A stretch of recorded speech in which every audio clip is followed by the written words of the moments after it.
What's up guys, Mike here, the Detroit Borg, back again with another double feature. So we're going to take a look at two phones today, the Moto Z and the Moto Z Force. So we're going to explore the differences and similarities to help you decide which one you should pick up. Now for the most part, both phones have very similar specs, but there are three differences. The Force Edition adds a shatterproof display called Shatter Shield, in addition to a 21 megapixel camera, which is an upgrade from the 13 megapixel camera on the standard Z.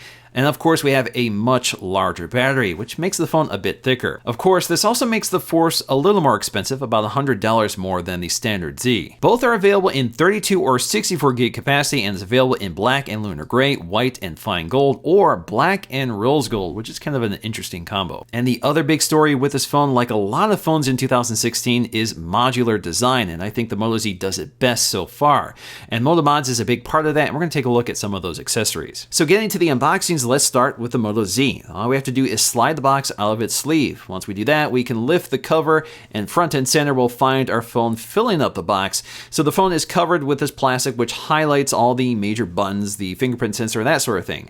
Setting that aside really quickly, we do have one of the included accessories, which is a swappable back cover. In this case, it's one of the wood grain back covers. Now these attach magnetically to the back of the phone, and in fact you'll find one of the pins on the back of the cover which lines up with the phone. Now this keeps the cover very secure, so it doesn't slide around, and you really have to pry this off in order to get it off again. Now of course it doesn't provide a lot of protection to the phone, but it definitely gives you some customization options. It also makes the camera nice and flush, so it no longer protrudes here, but of course it does make the phone a bit thicker. Next up, we have some paperwork in the packet, which is pretty basic stuff, and below that we'll find all of the essential accessories.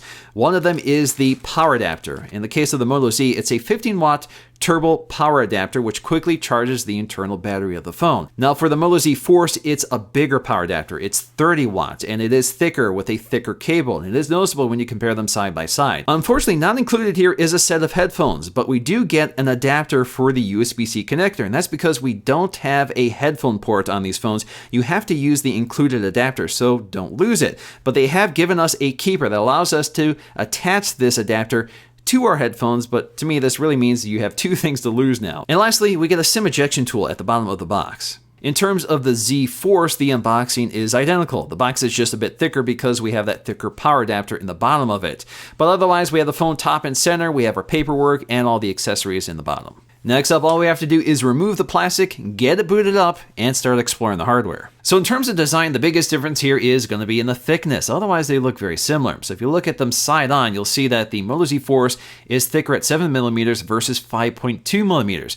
5.2 millimeters makes it one of the thinnest smartphones in the world. There's also a slight design difference to the metal edge of the Moto Z Force. You can see it's got a ridge toward the middle, which then rounds around the back, which gives you a more comfortable grip. And in terms of our buttons along the right side, they are fairly high up here. I think they're a little too high, but we have our volume controls, which are widely spaced with this metal recession between them, so they're easy to operate and distinguish between each other. And then we also have our power button just below that, which is also textured. Toward the bottom, we have our USB Type-C connector, which is surrounded by a plastic gap in the metal frame. And if we look at the top, we'll see another plastic gap between the SIM tray and micro SD card slot and our microphone. Now, the back of these phones have a very distinctive design, so it really stands out as something unique in smartphones today, and it's actually quite nice. Toward the top and bottom, we have these glass trim pieces, which are color matched to your phone, and then you have this panel between them, which has this sort of ribbed pattern, which really doesn't add to the texture of the phone, but it looks very nice, especially in the light. But of course, the thing that really stands out here are the connections for the Moto Mods, and there's quite a lot going on back here.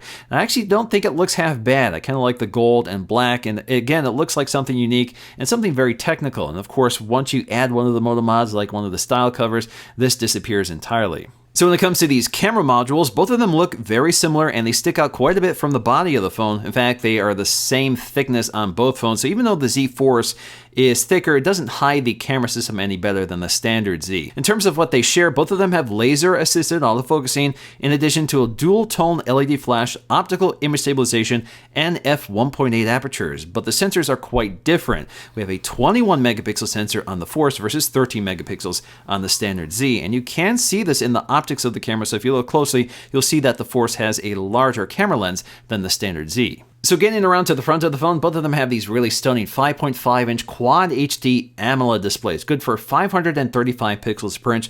They're definitely the best looking displays I've ever seen on a Moto phone, and they're right up there with the Galaxy S7, which is my favorite display on any smartphone today. So both of them deliver these really deep blacks, bright vivid colors, and very clear white, so everything really pops on these displays, and it's quite stunning. Now the real difference here boils down to the cover glass. The Corning Gorilla Glass 4 on the Moto Z is pretty standard stuff for most flagship smartphones, slightly rounded at the edges and looks really nice, while the Moto Z Force uses a shatterproof design, and this is more of a polymer product than a pure glass product. So that means there is some imperfections to it, so you will see some waviness if you look at some of the reflections in the glass, but for the most part you really won't notice the differences. The other thing I've noticed is that there is slightly more glare on the Force versus the standard Moto Z, but for the most part both displays look identical. Now because of this multi-layer composite design, this display is basically guaranteed never to shatter, so no matter how many times you drop this phone, you're going to destroy the phone before you shatter the glass. The only problem with the Force screen is that it's very prone to scratches. In fact, I already scratched it up during my testing period, so that's something to keep in mind. Toward the bottom edge of both phones, we'll find a fairly tall bezel, which includes a smallish fingerprint sensor. Now this button looks like a physical button,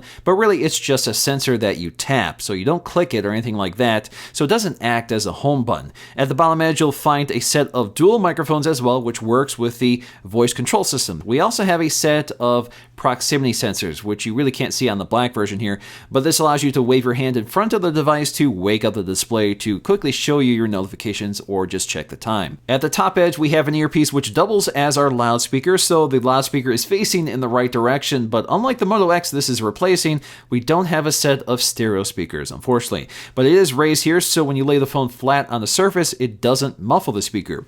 We also have our 5-megapixel wide-angle camera with an f2.2 aperture, in addition to an LED flash. And in terms of the speaker's quality, definitely nothing remarkable here. It is clear and crisp, but it definitely sounds a little hollow. When it comes to specs, both phones basically have the same profile that most flagship smartphones have today. We have the Snapdragon 820 with an Adreno 530 GPU with 4 gigs of RAM, so that is plenty of hardware for the operating system, which is near stock Android. So generally speaking, performance is fantastic on this device. My only complaint is things tend to get a little hot, especially when you're gaming or recording 4K video. And when it comes to our Geekbench scores, pretty familiar results here, around 2400 on the single core score and almost 5500 on the multi-core score. Battery life is obviously a deciding factor when choosing between these two phones. The Moto Z has a 2600 mAh battery, while the Force has a very large 3500 mAh battery.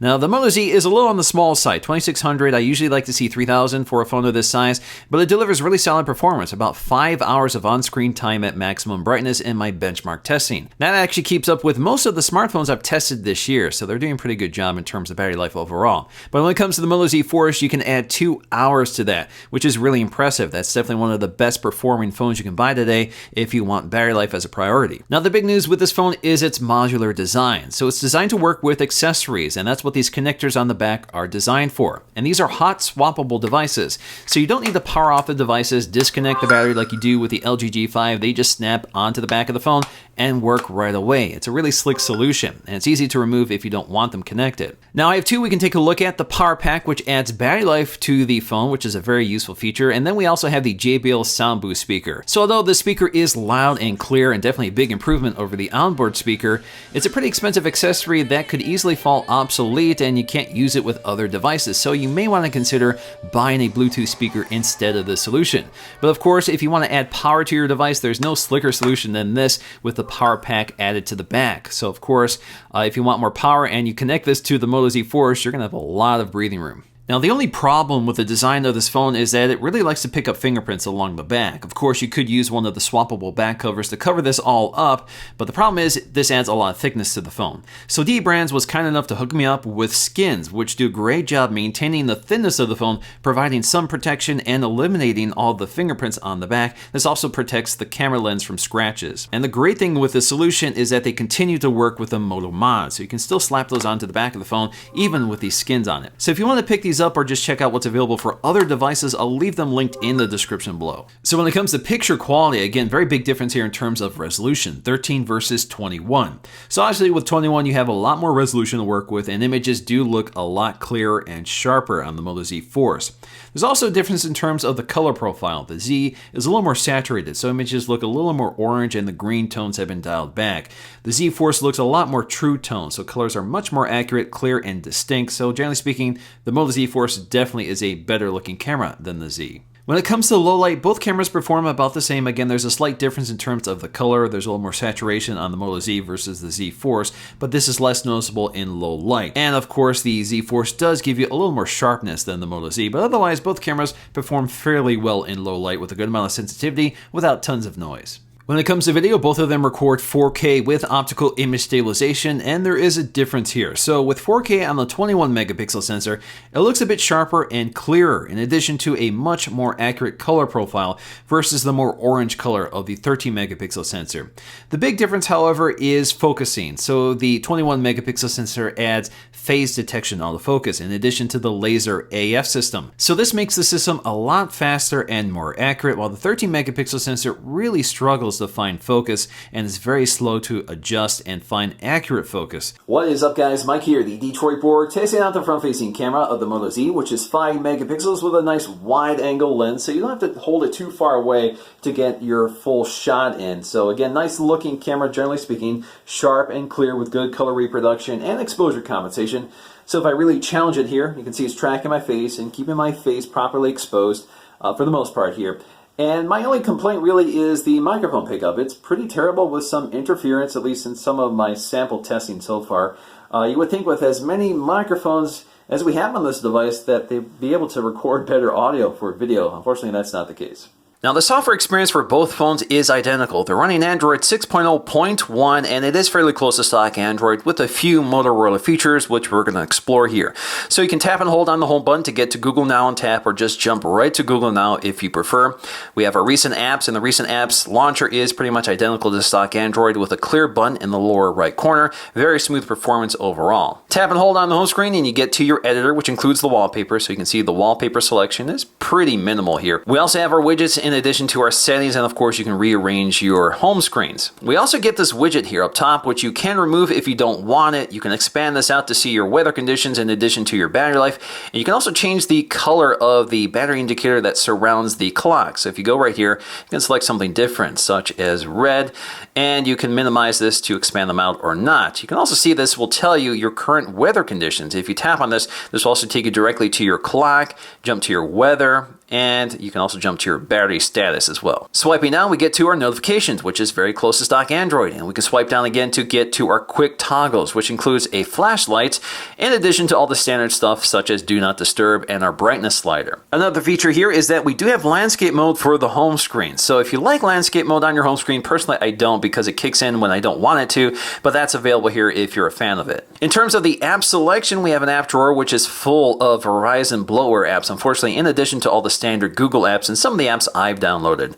Now, the app I want to focus here on is the Moto app, which highlights many of the features available on this phone, such as actions.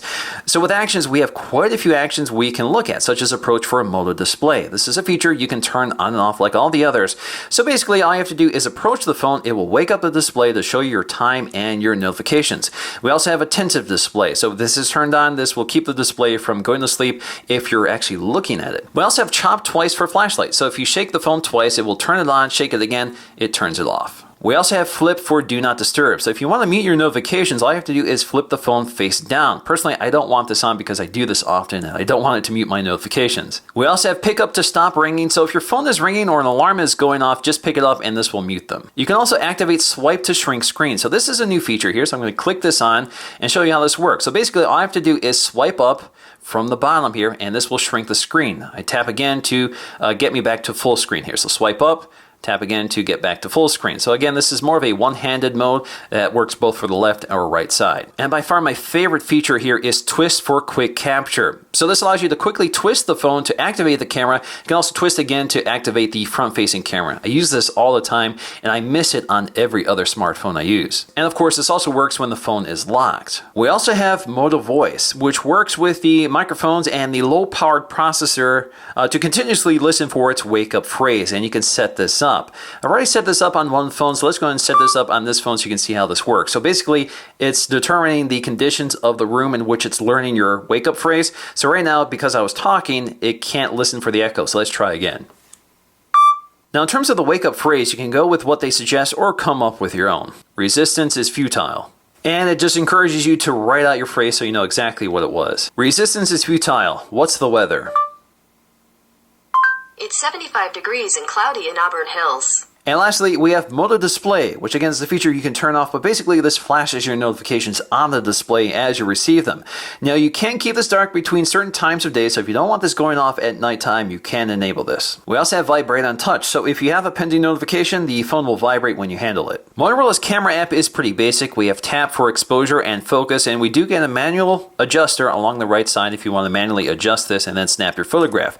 Tap and hold, you can take a burst shot as well, which is fairly fast. And of course, you can zoom in and zoom out just by swiping up and down on the screen. No pinching action needed, which I like better. We also have our mode selector down here for video, panorama, slow motion, and our pro mode. So with pro mode, we can actually manually adjust everything from exposure, ISO, our shutter speed, white balance, and our focus depth. So that's kind of nice to have all these quickly accessible right here on the screen, and you can restore to default if you want. Swiping in from the left edge gets you to your settings panel. So you can see quick capture, which you can turn on and off. You can also change the storage location. You can change the resolution of the photos. So 16:9 is cropped from 4:3 at 13 megapixels. We also have our shutter type. So we have two shutter types. We have tap anywhere. So if you like that feature, you can enable that. Otherwise, I prefer the shutter button. We also have our video size. So 4K Ultra HD is the maximum you can do. And then you also have slow motion, which is 720p at 120 frames per second. Incidentally, on the Force, the settings are basically identical. The only difference is the resolution for the camera. So without a doubt, this is one of my favorite smartphones of the year. It gets all the basics right with a beautiful display, fantastic design and build quality, and great cameras with great battery life, especially if you go with the larger one. Unfortunately for me, I think the lack of a 3.5mm headphone jack is a bigger deal breaker than I expected it to be. I find using an adapter very inconvenient,